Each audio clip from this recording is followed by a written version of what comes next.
வங்கக்கடலில் நிலை கொண்டுள்ள ஆழ்ந்த காற்றழுத்த தாழ்வு மண்டலம் இன்று இலங்கை அருகே கரையை கடக்க உள்ள நிலையில் திருவாரூர், நாகை மாவட்டங்களுக்கு மிக கனமழைக்கான ஆரஞ்ச் அலர்ட் விடுக்கப்பட்டுள்ளது. தென்கிழக்கு வங்கக்கடல் மற்றும் பூமத்திய ரேகையை ஒட்டிய இந்திய பெருங்கடல் பகுதிகளில் நிலவிய காற்றழுத்த தாழ்வு மண்டலம் ஆழ்ந்த காற்றழுத்த தாழ்வு மண்டலமாக வலுப்பெற்றுள்ளது. இது அடுத்த 12 மணி நேரத்தில் மேலும் வலுவடையும் என்றும் வடமேற்கு திசையில் நகர்ந்து இலங்கை பொத்துவில் திரிகோணமலை இடையே மாலை அல்லது இரவில் கரையை கடக்கும் என்றும் வானிலை ஆய்வு மையம் தெரிவித்துள்ளது. இதன் காரணமாக திருவாரூர், நாகை மற்றும் காரைக்காலில் இன்று மிக கனமழை பெய்யும் என கூறியுள்ள வானிலை ஆய்வு மையம் ராமநாதபுரம், புதுக்கோட்டை, தஞ்சை மற்றும் மயிலாடுதுறையில் கனமழை பெய்யும் என கணித்துள்ளது. நாளை திருவாரூர், மயிலாடுதுறை, கடலூர், புதுச்சேரி, காரைக்காலில் மிக கனமழை பெய்ய வாய்ப்பிருப்பதாக தெரிவிக்கப்பட்டுள்ளது. அதே நாளில் செங்கல்பட்டு, விழுப்புரம், கள்ளக்குறிச்சி, அரியலூர், தஞ்சை, புதுக்கோட்டை, ராமநாதபுரம் ஆகிய 7 மாவட்டங்களில் கனமழை பெய்யும் என்று கூறியுள்ளது. சென்னையை பொறுத்தவரை சில இடங்களில் லேசான மழை பெய்யக்கூடும் என வானிலை ஆய்வு மையம் தெரிவித்துள்ளது. பொங்கல் பண்டிகையை முன்னிட்டு பயணிகள் வசதிக்காக கூடுதலாக 4 சிறப்பு ரயில்களை தெற்கு ரயில்வே அறிவித்துள்ளது. அதன்படி மைசூருவில் இருந்து இன்று மற்றும் 13ஆம் தேதிகளில் மாலை 6:35 மணிக்கு சிறப்பு ரயில் புறப்பட்டு மறுநாள் காலை 11 மணிக்கு தூத்துக்குடி வந்தடையும் என்று தெரிவிக்கப்பட்டுள்ளது. மறுமார்க்கத்தில் தூத்துக்குடியில் இருந்து நாளை மற்றும் 14ஆம் தேதிகளில் பிற்பகல் 2 மணிக்கு சிறப்பு ரயில் புறப்பட்டு மறுநாள் காலை 7:45 மணிக்கு மைசூருவை அடையும். இதேபோன்று பெங்களூருவில் இருந்து கொல்லத்திற்கு வரும் 13ஆம் தேதி இரவு 11 மணிக்கு சிறப்பு ரயில் இயக்கப்படும் என்றும் மறுமார்க்கத்தில் கொல்லத்தில் இருந்து 14ஆம் தேதி மாலை 6:30 மணிக்கு சிறப்பு ரயில் பெங்களூருவுக்கு இயக்கப்படும் என்றும் தெரிவிக்கப்பட்டுள்ளது. பெங்களூரு கண்டோன்மெண்டில் இருந்து இன்றிரவு 7:15 மணிக்கு கண்ணூருக்கும், மறுமார்க்கத்தில் கண்ணூரில் இருந்து நாளை காலை 11:30 மணிக்கு பெங்களூர் கண்டோன்மெண்டிற்கும் சிறப்பு ரயில் இயக்கப்படுகிறது. மேலும் பெங்களூரு கண்டோன்மெண்டில் இருந்து வரும் 13ஆம் தேதி மாலை 5 மணிக்கு கண்ணூருக்கு, மறுமார்க்கத்தில் கண்ணூரில் இருந்து வரும் 14ஆம் தேதி பெங்களூரு கண்டோன்மெண்டிற்கும் சிறப்பு ரயில் இயக்கப்படுவதாக தெற்கு ரயில்வே அறிவித்துள்ளது. இந்த சிறப்பு ரயிலுக்கான முன்பதிவு காலை 8 மணிக்கு தொடங்க உள்ளது. கலங்கரை விளக்கம் முதல் பூந்தமல்லி புறவழிச்சாலை வரையிலான வழித்தடத்தில் போரூர் முதல் வடபழனி வரையில் இன்று சோதனை ஓட்டம் நடத்தப்பட உள்ளது. சென்னையில் 2ஆம் கட்ட மெட்ரோ திட்டத்தில் கலங்கரை விளக்கம் முதல் பூந்தமல்லி புறவழிச்சாலை வரையிலான வழித்தடம் 26 கிலோமீட்டர் தொலைவுக்கு அமைய உள்ளது. வடபழனி மெட்ரோவை கடந்து செல்லும் வகையில் இந்த ரயில் பாதை அமைக்கப்பட்டு வருகிறது. இதில் பூந்தமல்லி பைபாஸ் முதல் போரூர் சந்திப்பு வரை 10 கிலோமீட்டர் தூரத்திற்கான பணிகள் முடிவடைந்து சோதனை ஓட்டமும் நடத்தப்பட்டு இறுதி ஒப்புதல் பெற்றுவிட்டதாக கூறப்படுகிறது. இதனிடையே போரூர் முதல் வடபழனி வரையிலான 6 கிலோமீட்டர் தொலைவுக்கு ரயில் பாதை அமைக்கப்பட்டுவிட்ட நிலையில் இதர பணிகள் இரவு பகலாக நடைபெறுகிறது. இந்நிலையில் போரூர் முதல் வடபழனி வரையிலான வழித்தடத்தில் இன்று சோதனை ஓட்டம் நடத்தப்பட உள்ளது. சோதனை ஓட்டம் வெற்றிகரமாக நடந்தால் பூந்தமல்லியிலிருந்து வடபழனி வரை மெட்ரோ ரயில் இயக்க திட்டமிடப்பட்டுள்ளது. அதன்படி பூந்தமல்லியிலிருந்து போரூர் வரை ரயில்கள் அனைத்து நிலையங்களிலும் நின்று செல்லும். ஆனால் போரூர் முதல் கோடம்பாக்கம் வரையில் ரயில் நிலைய பணிகள் நடைபெற்று வருவதால் நேராக வடபழனிக்கு இயக்கப்படும். இதனால் அடுத்த மாத இறுதிக்குள் பூந்தமல்லி முதல் வடபழனி வரையிலான சேவை மக்கள் பயன்பாட்டுக்கு வரும் என்று எதிர்பார்ப்பு எழுந்துள்ளது. சென்னை புத்தக காட்சியை திறந்து வைத்த முதலமைச்சர் மு.க.ஸ்டாலின் புத்தக வாசிப்பு மூலம் அறிவுறுத்தி பரவட்டும் என தெரிவித்துள்ளார். நந்தனம் OMCA மைதானத்தில் புத்தக விற்பனையாளர்கள் மற்றும் பதிப்பாளர்கள் சங்கத்தின் சார்பில் 49வது புத்தக காட்சி வரும் 21ஆம் தேதி வரை நடைபெறுகிறது. இதனை முதலமைச்சர் மு.க.ஸ்டாலின் திறந்து வைத்து புத்தக அரங்குகளை பார்வையிட்டார்.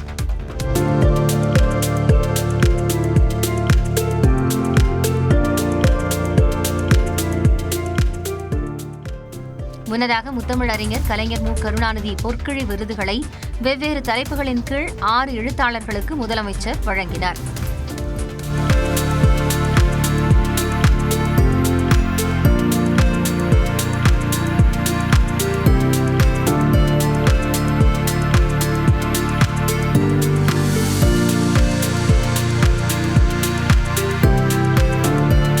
தொடர்ந்து மேடையில் பேசிய முதலமைச்சர், தொழில்நுட்ப உலகில் வாசிக்க எத்தனையோ வாய்ப்புகள் இருந்தாலும் புத்தக பக்கங்களை புரட்டி படிக்கும் போது புது ஒளி பிறக்கும் என்றார். 2 இளைஞர்கள் சந்திச்சுட்டா இப்போ நீங்க படிச்சுட்டு இருக்கிற புத்தகம் என்னன்னு புத்தகங்களை மையமா வச்சு பேசக்கூடிய அளவுக்கு இருக்கணும். புத்தகங்களை பற்றி விவாதிக்கிற அளவுக்கு வாசிப்பு பழக்கம் அதிகரிக்கணும், அறிவித்து பரவணும்.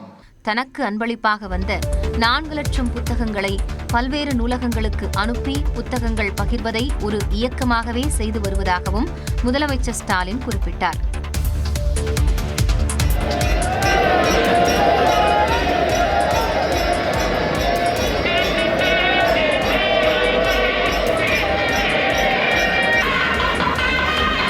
மகரவிளக்கு பூஜையையொட்டி சபரிமலை ஐயப்பன் கோயிலில் பக்தர்கள் கூட்டம் அலைமோதி வரும் காட்சிகள் தான் இவை. மகரவிளக்கையொட்டி சபரிமலை ஐயப்பன் கோயில் நடை கடந்த 30ஆம் தேதி திறக்கப்பட்டது. அதற்கு மறுநாள் முதல் வழக்கமான பூஜைகள் நடைபெற்று வருகின்றன. உடனடி தரிசன முன்பதிவில் கட்டுப்பாடுகள் விதிக்கப்பட்டுள்ள நிலையிலும் தற்போது தினசரி 1 லட்சத்துக்கும் அதிகமான பக்தர்கள் சாமி தரிசனம் செய்து வருகின்றனர். பம்பை முதல் சன்னிதானம் வரையில் 5 கிலோமீட்டர் தூரத்திற்கு பக்தர்கள் 10 மணி நேரம் வரை காத்திருந்து தரிசனம் செய்யும் நிலை காணப்படுகிறது. வரும் 14ஆம் தேதி மகரவிளக்கு பூஜையை முன்னிட்டு ஜோதியை காண சாமி தரிசனத்துக்கு வரும் ஐயப்ப பக்தர்கள் இப்போதிருந்தே சபரிமலையில் ஆங்காங்கே முகாமிட்டு தங்கி வருகின்றனர். இதனால் சன்னிதானம் உள்ளிட்ட இடங்களில் பக்தர்கள் கூட்டம் நிரம்பி வழிகிறது. சாலை விபத்தில் பாதிக்கப்பட்டவர்களுக்கு 1.5 லட்சம் ரூபாய் வரை இலவச மருத்துவ சிகிச்சை அளிக்கும் திட்டத்தை பிரதமர் மோடி விரைவில் தொடங்கி வைக்க உள்ளதாக மத்திய அமைச்சர் நிதின் கட்கரி தெரிவித்துள்ளார். டெல்லியில் மத்திய சாலை போக்குவரத்து துறை அமைச்சர் நிதின் கட்கரி தலைமையில் அனைத்து மாநிலங்கள் மற்றும் யூனியன் பிரதேசங்களின் போக்குவரத்து துறை அமைச்சர்களின் மாநாடு நடைபெற்றது. அதன் பின் செய்தியாளர்களிடம் பேசிய நிதின் கட்கரி, மத்திய சாலை மற்றும் நெடுஞ்சாலைத்துறை சார்பில் சாலை விபத்தில் பாதிக்கப்பட்டவர்களுக்கு உதவுவதற்காக புதிய திட்டம் வகுக்கப்பட்டுள்ளதாக கூறினார். இந்த திட்டத்தின்படி சாலை விபத்தில் சிக்கியவர்களுக்கு குறைந்தது 7 நாட்களுக்கு 1.5 லட்சம் ரூபாய் வரை இலவச மருத்துவ சிகிச்சைகள் கிடைக்கும் என்று தெரிவித்தார். காப்பீடு இல்லாதவர்களுக்கும் கூட குறிப்பிட்ட மருத்துவமனைகளில் சிகிச்சை அளிக்கப்படுவது கட்டாயமாக்கப்படும் என்று கூறினார். மேலும் விபத்தில் சிக்கியவர்களை உடனடியாக மீட்டு மருத்துவமனைக்கு அழைத்து செல்பவர்களுக்கு 25,000 ரூபாய் வழங்கப்பட இருப்பதாகவும் தெரிவித்தார். அசாம், உத்தராகண்ட், ஹரியானா, பஞ்சாப், உத்தரப்பிரதேசம் உள்ளிட்ட மாநிலங்களில் சோதனை அடிப்படையில் செயல்படுத்தப்பட்ட இந்த திட்டம் வெற்றியடைந்திருப்பதாகவும் இத்திட்டத்தை பிரதமர் மோடி விரைவில் தொடங்கி வைக்க இருப்பதாகவும் நிதின் கட்கரி தெரிவித்தார். கடலூரில் இன்று நடைபெறும் தேமுதிக மாநாட்டில் யாருடன் கூட்டணி என்பது குறித்து முக்கிய முடிவை அக்கட்சியின் பொதுச் செயலாளர் பிரேமலதா விஜயகாந்த் அறிவிக்கவுள்ளார். கடலூர் மாவட்டம் வேப்பூர் அருகே உள்ள பாசார் கிராமத்தில் தேமுதிக சார்பில் மக்கள் உரிமை மீட்பு மாநாடு இன்று மாலை 6 மணிக்கு நடைபெறவுள்ளது. இந்த மாநாட்டில் கட்சியின் பொதுச் செயலாளர் பிரேமலதா விஜயகாந்த் சிறப்புரையாற்றுகிறார். வரும் சட்டப்பேரவைத் தேர்தலில் யாருடன் கூட்டணி என்பது குறித்து மாவட்ட செயலாளர்களிடம் ரகசிய வாக்கெடுப்பு முறையில் கருத்து கேட்கப்பட்ட நிலையில் அது குறித்த முடிவை கடலூர் மாநாட்டில் அறிவிக்க உள்ளதாக பிரேமலதா விஜயகாந்த் தெரிவித்திருந்தார். அதன்படி கூட்டணி குறித்த முக்கிய முடிவை இன்று அறிவிக்க உள்ளார். இதனால் இந்த மாநாடு பெரும் எதிர்பார்ப்பை ஏற்படுத்தியுள்ளது. தேமுதிக மாநாட்டிற்காக சுமார் 150 ஏக்கரில் மாநாட்டு பந்தல் அமைக்கப்பட்டுள்ளது. மாநாடு நடைபெறும் பகுதியில் சென்னை திருச்சி தேசிய நெடுஞ்சாலை முழுவதும் கட்சி கொடிகள் நடப்பட்டுள்ளன. மஞ்சள், சிவப்பு, கருப்பு உள்ளிட்ட வண்ணங்களை கொண்ட கம்பளங்கள் விரிக்கப்பட்டு தொண்டர்கள் அமர்வதற்காக நாற்காலிகள் போடப்பட்டுள்ளன. மாநாட்டிற்கான பணிகளை கட்சியின் பொருளாளர் LK சுதீஷ் ஆய்வு செய்தார். மாநில அளவிலான மாநாடு என்பதால் பல்வேறு மாவட்டங்களில் இருந்தும் லட்சக்கணக்கான தேமுதிக தொண்டர்கள் கலந்து கொள்வார்கள் என எதிர்பார்க்கப்படுகிறது. பாமக பேரில் அன்புமணியிடம் கூட்டணி வைப்பது நீதிமன்ற அவமதிப்பு என கூறியுள்ள ராமதாஸ், அன்புமணி ஒரு மோசடி பேர்வழி என்றும் விமர்சித்துள்ளார். தைலாபுரம் தோட்டத்தில் செய்தியாளர்களிடம் பேசிய அவர், அன்புமணியை மக்கள் புறக்கணிப்பார்கள் என்றார். செய்த தந்தையிடம் இருந்த கட்சியை அபகரிக்க நினைத்த இவருக்கா, இந்த கும்பலுக்கா நாம் ஓட்டு போடுவது என்று மக்கள் இவருக்கு ஓட்டு போட மாட்டார்கள். அவர் யாரோடு போய் கூட்டணி பேசினாலும் அது செல்லாது, செல்லத்தக்கது கிடையாது. ஏனென்றால் அவரே அன்புமணியே ஒரு மோசடி பேர்வழி. இதனிடையே தேர்தலில் யாருடன் கூட்டணி எனும் செய்தியாளர்களின் கேள்விக்கு முன்னாள் முதலமைச்சர் O பன்னீர்செல்வம் பதிலளித்துள்ளார். ஏற்கனவே நான் சொல்லிவிட்டேன், தை பிறந்தால் வழி பிறக்கும் என்று. தை பிறக்கும், அது பொறுமையாக இருக்கும். சென்னையில் உள்ள 4079 வாக்குச்சாவடி மையங்களில் வரும் சனி மற்றும் ஞாயிற்றுக்கிழமை வாக்காளர் பட்டியல் திருத்தம் தொடர்பான சிறப்பு முகாம்கள் நடைபெறும் என மாநகராட்சி தெரிவித்துள்ளது. தமிழ்நாட்டில் வாக்காளர் பட்டியல் சிறப்பு தீவிர திருத்தப் பணிகள் நடைபெற்று வரும் நிலையில் கடந்த 19ஆம் தேதி வரைவு வாக்காளர் பட்டியல் வெளியிடப்பட்டது. அதில் உயிரிழந்தவர்கள், முகவரி மாறியவர்கள் உள்பட 97 லட்சம் வாக்காளர்களின் பெயர்கள் நீக்கப்பட்டன. அதைத் தொடர்ந்து வாக்காளர் பட்டியலில் பெயர் சேர்ப்பு, நீக்கம் உள்ளிட்டவை தொடர்பாக விண்ணப்பிக்க வரும் 18ஆம் தேதி வரை அவகாசம் அளித்து தேர்தல் ஆணையம் அறிவித்தது. இதற்காக தமிழ்நாடு முழுவதும் தேர்தல் ஆணையத்தால் சனி மற்றும் ஞாயிற்றுக்கிழமைகளில் சிறப்பு முகாம்கள் நடத்தப்பட்டு வருகின்றன. அந்த வகையில் வரும் சனி மற்றும் ஞாயிற்றுக்கிழமை சென்னையில் உள்ள 4079 வாக்குச்சாவடி மையங்களில் சிறப்பு முகாம்கள் நடத்தப்படும் என மாநகராட்சி சார்பில் அறிவிக்கப்பட்டுள்ளது. இந்த சிறப்பு முகாம்களில் பெயர் சேர்ப்பு, நீக்கம், முகவரி மாற்றம் உள்ளிட்டவற்றை வாக்காளர்கள் மேற்கொள்ளலாம் என்றும் அறிவுறுத்தப்பட்டுள்ளது. பொங்கல் பண்டிகையை ஒட்டி பொதுமக்கள் சொந்த ஊர்களுக்கு செல்ல ஏதுவாக சென்னையில் இருந்து இன்று 3142 பேருந்துகள் இயக்கப்பட உள்ளன.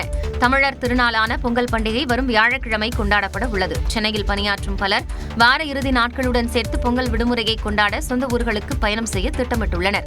அதற்கேற்ப சென்னையிலிருந்து இன்று வழக்கமான 2092 பேருந்துகளுடன் கூடுதலாக 1050 பேருந்துகள் இயக்கப்படும் என அறிவிக்கப்பட்டுள்ளது. இதேபோன்று பல்வேறு முக்கிய ஊர்களில் இருந்து இன்று கூடுதலாக 1100 பேருந்துகள் இயக்கப்படும் என போக்குவரத்து துறை தெரிவித்துள்ளது. இதன் தொடர்ச்சியாக நாளையும் சென்னையிலிருந்து வழக்கமான பேருந்துகளை விட கூடுதலாக 1030 பேருந்துகள் இயக்கப்படும் என அறிவிக்கப்பட்டுள்ளது. பல்வேறு முக்கிய ஊர்களில் இருந்து நாளை கூடுதலாக 1550 சிறப்பு பேருந்துகள் இயக்கப்படும் என்றும் தமிழ்நாடு அரசு குறிப்பிட்டுள்ளது.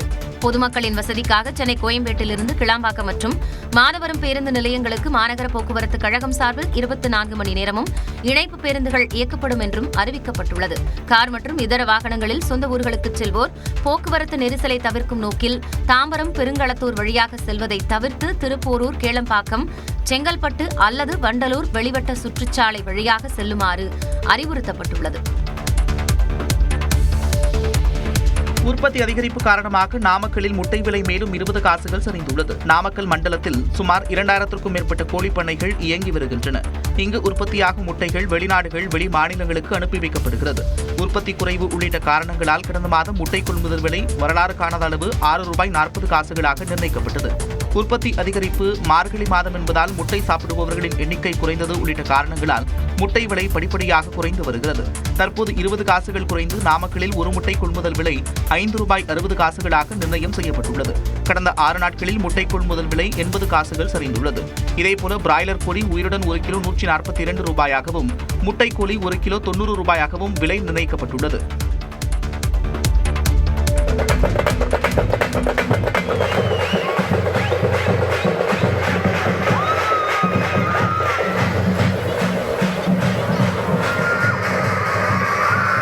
பாளையங்கோட்டை அருகே உள்ள கல்லூரியில் பொங்கல் பண்டிகை கொண்டாட்டம் விமர்சையாக நடந்த காட்சிகளே இவை. நெல்லை பாளையங்கோட்டை அரசு சித்த மருத்துவ கல்லூரியில் 800க்கும் மேற்பட்ட மாணவ மாணவிகள் பயின்று வருகின்றனர். தை திருநாளையொட்டி இந்த கல்லூரியில் தமிழ் நிறை பொங்கல் என்ற தலைப்பில் கொண்டாட்டங்கள் நடந்தன. இதில் மாணவ மாணவிகள் பாரம்பரிய உடையணிந்து ஆர்வத்துடன் பங்கேற்றனர். மேலும் கல்லூரி முழுவதும் அலங்காரம் செய்யப்பட்டிருந்தது. அனைவரும் பாரம்பரிய முறைப்படி பானையில் பொங்கல் வைத்து கொண்டாடினர். நாங்க தமிழர்களோட பண்பாடுகளை எடுத்துக்காட்ட விதமா கலாச்சாரத்தோட சேலை, வேஷ்டி இந்த மாதிரிலாம் இது பண்ணி செலிப்ரேட் பண்ணிட்டு இருக்கோம். அனைவருக்கும் இனிய பொங்கல் நல்வாழ்த்துக்கள். பொங்கல் ஃபர்ஸ்ட் காலேஜ்ல செலிப்ரேட் பண்றது கொஞ்சம் நல்லா இருக்கு, ஹாப்பியா இருக்கு, என்ஜாய் பண்றோம். ரொம்பவே என்ஜாய் பண்றோம். ரொம்ப நாள் கஷ்டப்பட்டு நீட் இந்த மாதிரி ஜேர்னிக்கு அப்புறமா ஒரு என்ஜாய்மெண்ட் ரொம்ப நல்லா இருந்துச்சு. நண்பர்களுடன் பொங்கல் கொண்டாடியது மகிழ்ச்சி அளிப்பதாக மாணவ மாணவிகள் தெரிவித்தனர். இளையராஜா தனது பாடல்களின் காப்புரிமையை என்றைக்குமே தயாரிப்பாளர்களுக்கு வழங்கியது இல்லை என அவருக்கு ஆதரவாக சென்னை உயர்நீதிமன்றத்தில் இயக்குநர் R.K. செல்வமணி சாட்சியம் அளித்துள்ளார். மியூசிக் மாஸ்டர் என்ற இசை வெளியீட்டு நிறுவனம் கடந்த 2010 ஆண்டு சென்னை உயர்நீதிமன்றத்தில் வழக்கு ஒன்றை தொடுத்தது. அதில் இளையராஜா இசையமைத்த பாண்டியன், குணா, தேவர் மகன் உள்ளிட்ட 109 திரைப்படங்களின் பாடல்கள், அந்த படங்களின் இசை வெளியீட்டு உரிமையை இளையராஜாவின் மனைவி ஜீவா நடத்திய இசை நிறுவனத்துடன் தங்கள் நிறுவனம் காப்புரிமை பெற்றுள்ளதாக குறிப்பிட்டுள்ளது. இதனால் தங்களது அனுமதியின்றி அந்த பாடல்களை யூடியூப் மற்றும் சமூக வலைதளங்களில் பயன்படுத்த தடை விதிக்க வேண்டும் என மனு தாக்கல் செய்திருந்தது. இந்த வழக்கு நீதிபதி அப்துல் குத்தூஸ் முன்பு மீண்டும் விசாரணைக்கு வந்தது. அப்போது தயாரிப்பாளரும் இயக்குநருமான R.K. செல்வமணி நீதிமன்றத்தில் நேரில் ஆஜராகி சாட்சியம் அளித்தார். அதில் இளையராஜாவின் பாடல்கள் அவருக்கே சொந்தம் என்றும் இளையராஜா தனது பாடல்களின் காப்புரிமையை என்றைக்கும் தயாரிப்பாளர்களுக்கு வழங்கியது இல்லை எனவும் கூறினார். மேலும் பட தயாரிப்பாளர்களுக்கு சம்பந்தப்பட்ட படத்தில் பயன்படுத்துவதற்கான உரிமையை மட்டுமே அளித்திருப்பதாகவும் தெரிவித்தார். இதையடுத்து இந்த வழக்கின் விசாரணையை வரும் 20ஆம் தேதி தள்ளி வைக்கப்பட்டது. வெனிசுலாவிலிருந்து கச்சா எண்ணெய் ஏற்றி சென்ற விவகாரத்தில் அமெரிக்காவால் பறிமுதல் செய்யப்பட்ட ரஷ்ய கொடியுடன் கூடிய எண்ணெய் கப்பலில் 3 இந்தியர்கள் சிக்கியிருப்பது தெரியவந்துள்ளது. போதைப் பொருள் கடத்தலுக்கு உடந்தையாக இருந்த குற்றச்சாட்டில் வெனிசுலா அதிபர் நிக்கோலஸ் மதுரோ மற்றும் அவரது மனைவி ஆகியோரை அமெரிக்க படையினர் அந்நாட்டுக்குள் புகுந்து கைது செய்தது உலகம் முழுவதும் அதிர்வலைகளை ஏற்படுத்தியது. அமெரிக்காவின் தடையை மீறி வெனிசுலாவிலிருந்து எண்ணெய் ஏற்றி செல்லும் கப்பல்களை அமெரிக்க கடற்படையினர் பறிமுதல் செய்து வருகின்றனர். அந்த வகையில் நேற்று முன்தினம் அட்லாண்டிக் பெருங்கடலில் ரஷ்ய கொடி கட்டிய எண்ணெய் டேங்கர் கப்பலை அமெரிக்க கடற்படையினர் சிறைப்பிடித்தனர். அந்த கப்பலில் பயணம் செய்த 3 இந்தியர்கள், உக்ரைன் நாட்டினர் உட்பட 28 பேரும் சிறைப்பிடிக்கப்பட்டனர். அமெரிக்காவின் இந்த நடவடிக்கைக்கு கண்டனம் தெரிவித்துள்ள ரஷ்யா, அது ரஷ்ய பிராந்தியத்தில் நடத்தப்பட்ட தாக்குதலாகவே எடுத்துக் கொள்ளப்படும் என்றும் பழிக்கு பழியாக அமெரிக்க கப்பல்களை தாக்குவோம் என்றும் எச்சரித்துள்ளது.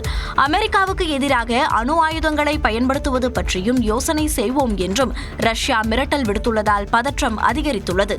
இதனிடையே வெனிசுலாவின் எண்ணெய் வளத்தை அமெரிக்காவே கட்டுப்படுத்தும் என்றும் நீண்ட காலத்திற்கு வெனிசுலா எண்ணெயை சந்தைப்படுத்துவோம் என்றும் அதிபர் ட்ரம்ப் தெரிவித்துள்ளார். மேற்கு வங்கத்தில் அமலாக்கத்துறை சோதனை நடத்திய இடங்களில் முதலமைச்சர் மம்தா பானர்ஜி அதிரடியாக நுழைந்து சில கோப்புகளை அள்ளிச் சென்றது பரபரப்பை ஏற்படுத்தியுள்ளது.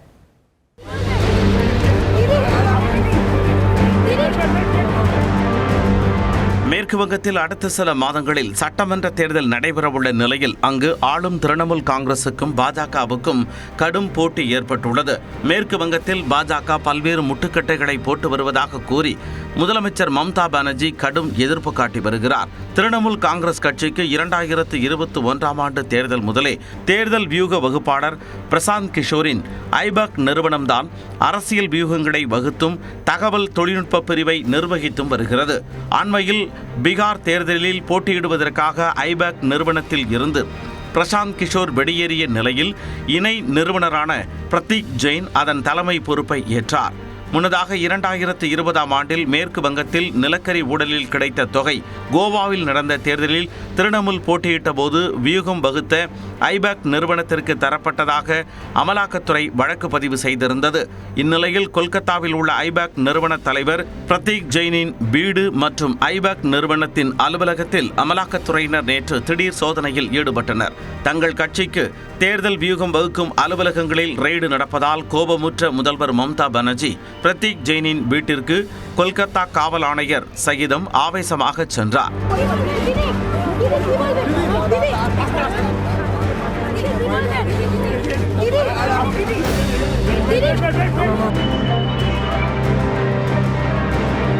அமலாக்கத்துறையினருடன் வாக்குவாதத்தில் ஈடுபட்ட அவர் பிரதீக் ஜெயினின் இல்லத்தில் இருந்து பச்சை நிற ஃபைலுடன் கோபமாக வெளியே வந்தார். அங்கு செய்தியாளர்களிடம் பேசிய மம்தா, மத்திய அமைச்சர் அமித்ஷாவின் தூண்டுதலால் அரசியல் நோக்கில் அமலாக்கத்துறை சோதனை நடத்துவதாகவும் தங்கள் தேர்தல் வியூகங்களை திருடும் முயற்சி இது என்றும் சாடினார்.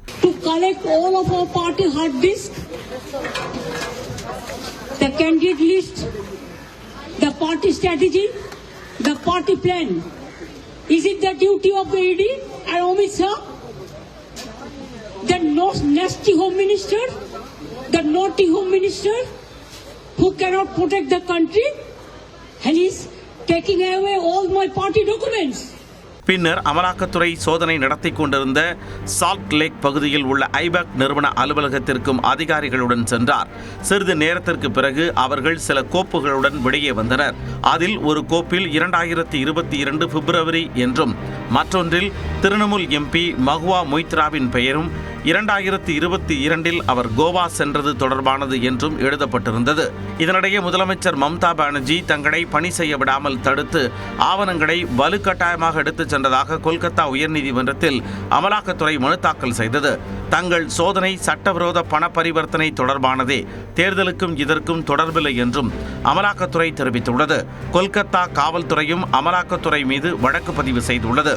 மம்தாவின் செயல் நியாயமற்றது என கூறியுள்ள பாஜக மாநில தலைவர் சுவேந்து அதிகாரி, காவல் ஆணையர் வீட்டில் முன்பு அமலாக்கத்துறை சோதனையிட்ட போது மம்தா அங்கு சென்றதை குறிப்பிட்டு அவர் மீது நடவடிக்கை எடுக்க வலியுறுத்தியுள்ளார்.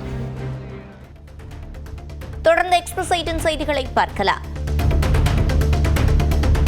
நெல்லை மாவட்டம் அம்பாசமுத்திரம், பாறையடி, மானூர், சேரன்மாதேவி உள்ளிட்ட பகுதிகளில் சிறுகிழங்கு அறுவடை பணிகள் தீவிரமடைந்துள்ளன. பூமி சர்க்கரை கிழங்கு என அழைக்கப்படும் சிறுகிழங்கு இடம்பெறாமல் பொங்கல் சீர் முழுமை பெறாது என்று கூறப்படுவதுண்டு. இந்நிலையில் சிறுகிழங்கு வரத்து சந்தைகளில் அதிகரித்துள்ளதால் விலை குறைந்துள்ளது. இதனால் சந்தைக்கு எடுத்து செல்வதை விட விவசாயிகள் தங்கள் வயலை ஒட்டி சாலையோரத்தில் வைத்து சிறுகிழங்கை விற்பனை செய்து வருகின்றனர். கரூர் மாவட்டம் கிருஷ்ணராயபுரம் பகுதியில் உள்ள நியாய விலை கடைகளில் இணைய சேவை குறைபாட்டால் பொங்கல் பரிசு தொகுப்பு வாங்க வந்த பொதுமக்கள் காத்திருக்கும் சூழல் ஏற்பட்டது. 250 டோக்கன்களுக்கு வழங்கப்படும் என்று அறிவிக்கப்பட்ட நிலையில் 90 டோக்கன்களுக்கு மட்டுமே வழங்கப்பட்டதால் மற்றவர்கள் ஏமாற்றமடைந்தனர். இதேபோல் கொடைக்கானல் மலைப்பகுதியில் நியாய விலை கடைகளில் இணைய சேவை குறைபாட்டால் பொங்கல் பரிசு தொகுப்பு வழங்குவது தாமதமானதால் பொதுமக்கள் ஊழியர்களுடன் வாக்குவாதத்தில் ஈடுபட்டனர். கன்னியாகுமரி மாவட்டம் இரவி புதன்துறை கடற்கரையில் நிறுத்தி வைக்கப்பட்டிருந்த 4 நாட்டுப்படகுகள் தீ விபத்தில் எரிந்து சேதமடைந்தன. குவித்து வைக்கப்பட்டிருந்த குப்பைகளுக்கு தீ வைத்தபோது ஆகிமேன் என்பவருக்கு சொந்தமான 2 படகுகள் உட்பட 4 படகுகளுக்கு தீ பரவியுள்ளது. அந்த தீ விபத்தால் பல லட்சம் ரூபாய் நஷ்டம் ஏற்பட்டதாக படகின் உரிமையாளர்கள் வருத்தம் தெரிவித்துள்ளனர்.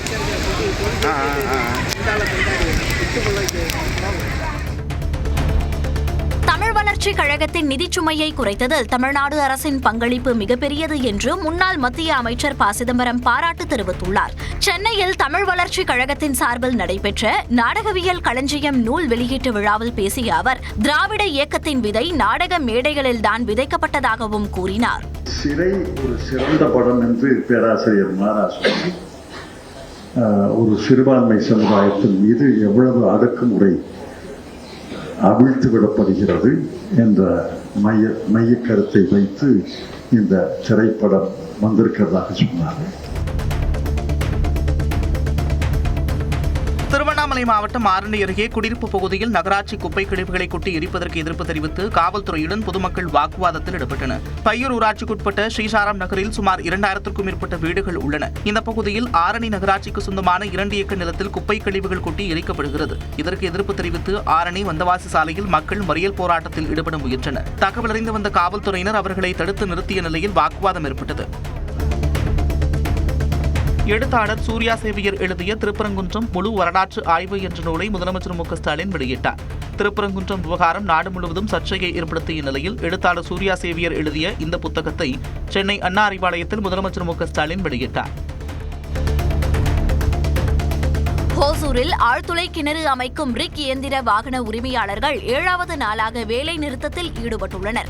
இதன் காரணமாக ஹோசூர், தளி, தென்கனிக்கோட்டை உள்ளிட்ட பகுதிகளில் 30க்கும் மேற்பட்ட ரிக் இயந்திர வாகனங்கள் நிறுத்தி வைக்கப்பட்டுள்ளதால் இதை நம்பியுள்ள ஆயிரக்கணக்கான தொழிலாளர்களின் வாழ்வாதாரம் பாதிக்கப்பட்டுள்ளது. இறக்குமதி செய்யப்படும் மூலப்பொருட்களின் விலை உயர்வை கட்டுப்படுத்த அரசு முன்வர வேண்டும் என்று ரிக் இயந்திர வாகன உரிமையாளர்கள் கோரிக்கை விடுத்துள்ளனர்.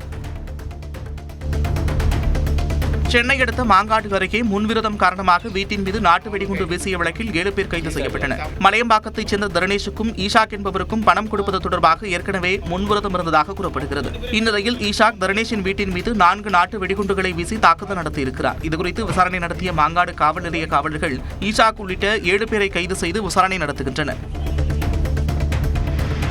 திண்டுக்கல் மாவட்ட ஆட்சியரகத்திற்குள் நுழைந்த பாம்பால் பரபரப்பு ஏற்பட்டது. ஆட்சியரகத்தில் உள்ள பிற்படுத்தப்பட்டோர் மற்றும் சீர்மரபினர் நலத்துறை அலுவலகத்திற்குள் பாம்பு புகுந்ததை கண்ட ஊழியர்கள் தீயணைப்புத் துறையினருக்கு தகவல் தெரிவித்தனர். இதனையடுத்து விரைந்து வந்த தீயணைப்புத்துறை வீரர்கள் 5 அடி நீள நாகப்பாம்பை பிடித்து பாதுகாப்பாக வனப்பகுதியில் விட்டனர்.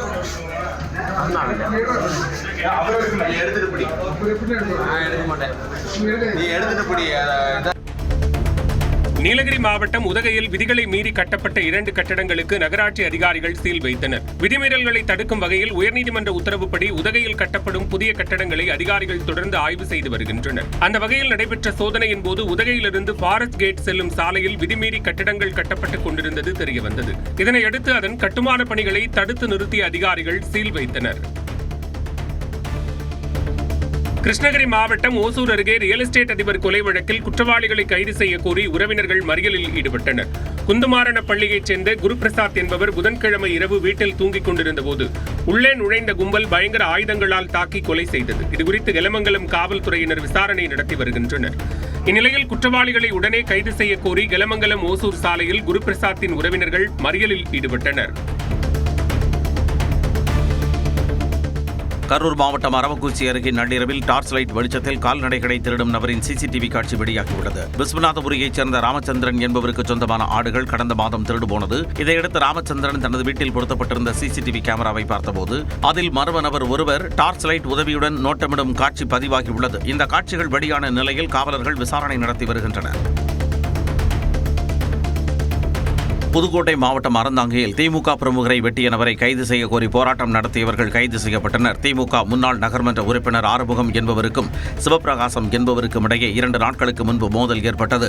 அப்போது அருவாள் வெட்டில் காயமடைந்த ஆறுமுகம் மருத்துவமனையில் சிகிச்சையில் உள்ளார். இந்நிலையில் ஆறுமுகத்தை வெட்டிய நபர்களை உடனே கைது செய்ய கோரி மறியலில் ஈடுபட்ட 20க்கும் மேற்பட்டோர் கைது செய்யப்பட்டனர். விருதுநகர் மாவட்டம் காரியாபட்டியில் நடைபெற்ற திருச்சுழி பிரீமியர் லீக் கிரிக்கெட் திருவிழாவில் வெற்றி பெற்ற அணிக்கு நிதியமைச்சர் தங்கம் தென்னரசு 1 லட்சம் ரூபாய் ரொக்கப்பணம் மற்றும் பரிசுகளை வழங்கி பாராட்டினார். துணை முதலமைச்சர் உதயநிதி பிறந்தநாளையொட்டி நடைபெற்ற இந்த போட்டியில் 66 அணிகள் பங்கேற்றன. இறுதிப் போட்டியில் கல்குறிச்சி டால்பின் கிரிக்கெட் கிளப் அணியை திருச்சுழி ரைசிங் யங் ஸ்டார் அணி வீழ்த்தி கோப்பையை கைப்பற்றியது. விசாகப்பட்டினத்தில் உள்ள இந்திரா காந்தி உயிரியல் பூங்காவில் பராமரிக்கப்பட்ட பெண் சிங்கம் உயிரிழந்தது. பிகோ என பெயரிடப்பட்ட 24 வயதான பெண் சிங்கம் முதுமை மற்றும் தொடர் உடல்நலக்குறைவு காரணமாக சிகிச்சை பெற்று வந்த நிலையில் உயிரிழந்ததாக பூங்கா நிர்வாகம் அறிக்கை வெளியிட்டுள்ளது. மும்பை மாநகராட்சி தேர்தலில் போட்டியிடும் பாஜக வேட்பாளர்களை ஆதரித்து தமிழ்நாடு பாஜக முன்னாள் மாநில தலைவர் அண்ணாமலை தீவிர பிரச்சாரத்தில் ஈடுபட்டார். தமிழர்கள் அதிக அளவில் வசிக்கும் மலாட் உள்ளிட்ட பகுதிகளுக்கு சென்ற அண்ணாமலை பல்வேறு வாக்குறுதிகளை கூறி வாக்கு சேகரித்தார். வெனிசுலா அதிபர் நிக்கோலஸ் மதுரோ நாடு கடத்தப்பட்டதை கண்டித்து அரசு ஆதரவாளர்கள் போராட்டத்தில் ஈடுபட்டனர். கராக்கஸ் நகர சாலையில் திரண்ட மக்கள் நிக்கோலஸ் மதுரோ மற்றும் அவரது மனைவியை உடனடியாக விடுவிக்க வலியுறுத்தியும் அமெரிக்காவுக்கு எதிராக கண்டன முழக்கங்களையும் எழுப்பினர்.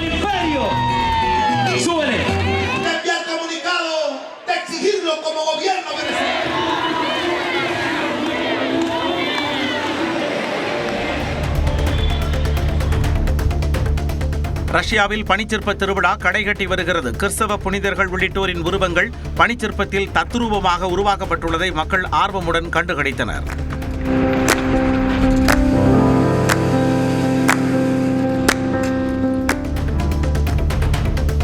வடமேற்கு பிலிப்பைன்ஸில் உள்ள மயோன் எரிமலையிலிருந்து விண்ணை முட்டும் அளவிற்கு சாம்பல் புகை வெளியேறி வருகிறது. அல்பி மாகாணத்தில் உள்ள மயோன் எரிமலையில் ஏற்பட்ட சீற்றத்தால் சாம்பல் துகள்களுடன் கடுமையாக புகை வெளியேறி வருகிறது. இதனால் சுற்றுவட்டாரத்தில் உள்ள கிராமங்களில் வசிக்கும் 3000 பேர் பாதுகாப்பான இடங்களுக்கு மாற்றப்பட்டுள்ளனர்.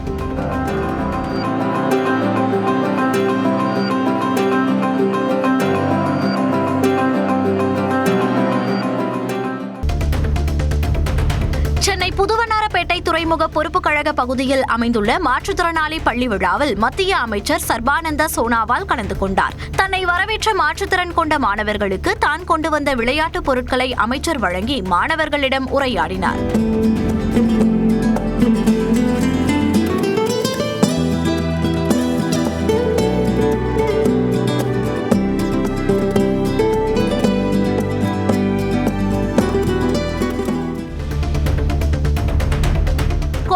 அருகே பல மாதங்களாக பூட்டியிருந்த வீட்டில் எலும்புக்கூடு கண்டெடுக்கப்பட்டது அதிர்ச்சியை ஏற்படுத்தியது. ராமசந்த் சக்திமலை பகுதியில் வசித்து வந்த மேத்யூ என்பவர் உயிரிழந்ததை அடுத்து அவரது மகன் பிரசாந்த் குடும்பத்தினருடன் தாந்தநாடு கிராமத்திற்கு இடம்பெயர்ந்தார். இந்நிலையில் பல மாதங்களாக உபயோகம் இல்லாததால் பாழடைந்த பழைய வீட்டை புதுப்பிக்கும் பணிக்காக திறந்தபோது கட்டிலில் எலும்புக்கூடாக ஆண் சடலம் கண்டெடுக்கப்பட்டது. உயிரிழந்தது யார் என காவல்துறையினர் விசாரணை நடத்தி வருகின்றனர். சென்னை ஈஞ்சம்பாக்கத்தில் மழைநீர் வடிகால் பணிக்காக அடிக்கல் நாட்டு விழாவிற்கு வருகை தந்த அதிகாரியுடன் குடியிருப்பு வாசிகள் வாக்குவாதத்தில் ஈடுபட்டனர். சென்னை தெற்கு வட்டார துணை ஆணையர் அதாப் ரசூல் தன்னிடம் வாக்குவாதத்தில் ஈடுபட்ட நபர் மீது எஃப்ஐஆர் பதிவு செய்ய காவலர்களிடம் கூறியதால் பொதுமக்கள் அதிருப்தி அடைந்தனர்.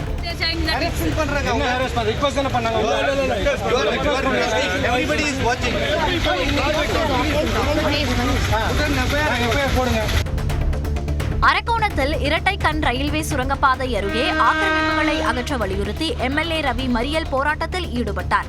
இரட்டை கண் ரயில்வே சுரங்கப்பாதை விரிவாக்க பணிகள் கடந்த சில நாட்களாக நடைபெற்று வரும் நிலையில் மழைநீர் தேங்காதவாறு கால்வாய் அமைக்கப்படுகிறது.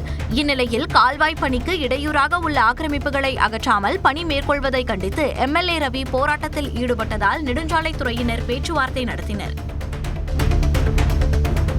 திரையரங்குகளில் அரசு நிர்ணயித்த கட்டணத்தை விட கூடுதல் கட்டணம் வசூலிக்க கூடாது என வருவாய்த்துறை செயலாளர் உத்தரவிட்டுள்ளார்.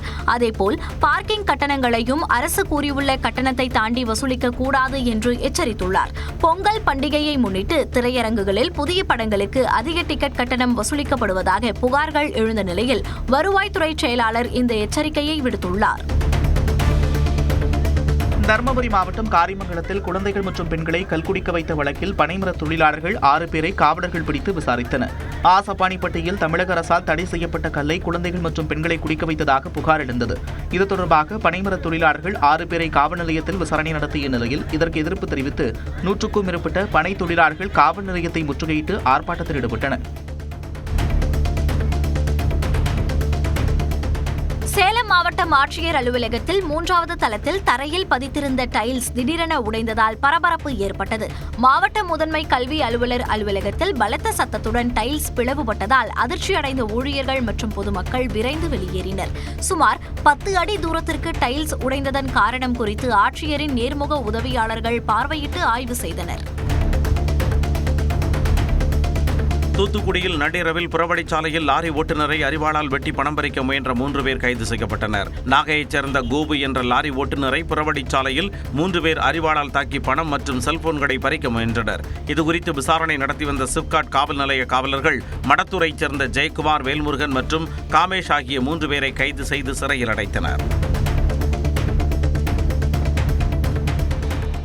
உதகை அருகே மாயார் கிராமத்திற்கு செல்லும் சாலையோரத்தில் கரடி ஒன்று மும்முரமாக உணவு தேடிய வீடியோ காட்சி வெளியாகியுள்ளது. சாலையில் ஏராளமான வாகனங்கள் சென்று கொண்டிருந்த போதிலும் எதையும் பொருட்படுத்தாத கரடி உணவு தேடுவதிலேயே குறியாக இருந்தது. இதனை கவனித்த சுற்றுலா பயணிகள் கரடியை கண்டு ரசித்ததுடன் தங்களது செல்போன்களில் வீடியோ எடுத்தனர். திருவண்ணாமலை மாவட்டம் வந்தவாசியில் தனியாக வசித்து வந்த பெண்ணை பாலியல் வன்கொடுமை செய்ததாக 4 பேர் கைது செய்யப்பட்டனர். வந்தவாசியில் குடும்பத்தை பிரிந்து தனியாக வசித்து வந்த பெண்ணை அதே பகுதியைச் சேர்ந்த முகமது அலி, இம்ரான், இம்தியாஸ், நாசர் ஆகிய 4 பேர் பாலியல் வன்கொடுமை செய்ததாக கூறப்படுகிறது. இதுகுறித்து பாதிக்கப்பட்ட பெண் அளித்த புகாரின் பேரில் 4 பேரையும் காவலர்கள் கைது செய்தனர். அண்ணா திராவிட முன்னேற்றம் பெரிய கட்சி, நான் மரியாதை வச்சிருக்க கட்சி, பெரிய கட்சி, நல்ல சின்னம் அந்த கட்சி, கிராமத்து அளவில் பெரிய கட்சி. அந்த கட்சியோட யாரா கூட்டணி வைக்கணுமா அந்த கட்சி தலைமையை தான் வந்து பார்த்து பழக்கம். இப்போ அவங்க டெல்லிக்கு போறதுல இருந்து தெரிஞ்சுங்க, அவங்க கிட்ட இந்த பவர் சென்டர் ஷிஃப்ட் ஆயிருச்சு. அதிமுக பொதுச் செயலாளர் எடப்பாடி பழனிசாமியின் டெல்லி பயணம் குறித்து காங்கிரஸ் எம்பி கார்த்தி சிதம்பரம் தெரிவித்த கருத்துக்கள் தான் இவை. சிவகங்கை மாவட்டம் சிராவயலில் செய்தியாளர்களிடம் பேசிய அவர், கரூர் கூட்ட நெரிசல் விவகாரத்தில் சிபிஐ விசாரணைக்கு விஜய் ஒத்துழைக்க வேண்டியது அவசியம் என்றும் கூறினார். தென்காசி மாவட்டம் வடகாடு குரவன்பாறையில் மர்ம விலங்கு கடித்து குதறியதில் 37 செம்மறி ஆடுகள் உயிரிழந்த சம்பவம் அப்பகுதியில் அதிர்ச்சியை ஏற்படுத்தியது. திருமலைச்சாமி என்பவர் தான் வளர்த்து வரும் ஆடுகளை வழக்கம் போல் இரவில் கொட்டகைக்குள் அடைத்து வைத்திருந்தார். இந்நிலையில் நள்ளிரவில் புகுந்த மர்ம விலங்கு சுற்றி சுற்றி கடித்து குதறியதில் 37 ஆடுகள் படுகாயமடைந்து உயிரிழந்தன. மர்ம விலங்கு எது என்று வனத்துறையினர் விசாரணை மேற்கொண்டுள்ளனர். படித்துறை பராமரிப்பு பணி தொடங்கியதால் சேலம் மாவட்டம் பூலாம்பட்டியில் விசைப்படகு போக்குவரத்து நிறுத்தப்பட்டது. சந்தைப்பேட்டை காவிரி கரையோரத்தில் படித்துறை பராமரிப்பு பணிகளுக்காக அந்த பகுதியில் தேக்கி வைக்கப்பட்டிருந்த தண்ணீர் வெளியேற்றப்பட்டதால் விசைப்படகு போக்குவரத்து நிறுத்தப்பட்டுள்ளது. இதனால் பொதுமக்கள் சாலை மார்க்கமாக 3 கிலோமீட்டர் தூரத்திற்கு சுற்றிச் செல்லும் நிலை ஏற்பட்டுள்ளது. ஒசூர் சிப்காட் காவல் நிலையத்தில் பாமக ராமதாஸ் மற்றும் அன்புமணி தரப்பினர் புகார் அளிக்க குவிந்ததால் பரபரப்பு ஏற்பட்டது. அன்புமணி தரப்பு ஆதரவாளரான கோவிந்தராஜ் சமூக வலைதளங்களில் அவதூறு பரப்புவதாக கூறி ராமதாஸ் தரப்பினர் மீது புகார் அளித்தனர். இதையடுத்து ராமதாஸ் தரப்பைச் சேர்ந்த முனிராஜ் அவரது ஆதரவாளர்களுடன் விரைந்து அன்புமணி தரப்பினருக்கு எதிராக புகார் அளித்தார். 200க்கும் மேற்பட்டோர் கூடியதால் புகார் மீது நடவடிக்கை எடுக்கப்படும் என்று காவல்துறையினர் கூறி அவர்களை அனுப்பி வைத்தனர். வங்கக்கடலில் காற்றழுத்த தாழ்வு மண்டலம் நிலவுவதை ஒட்டி மயிலாடுதுறை மாவட்ட மீனவர்கள் கடலுக்கு செல்ல வேண்டாம் என்று மீன்வளத்துறை அறிவுறுத்தியுள்ளது. இன்றும் நாளையும் மாவட்ட கடற்பகுதியில் மணிக்கு 55 கிலோமீட்டர் வேகத்தில் காற்று வீசக்கூடும் என வானிலை ஆய்வு மையத்தின் எச்சரிக்கை விடப்பட்டுள்ளது.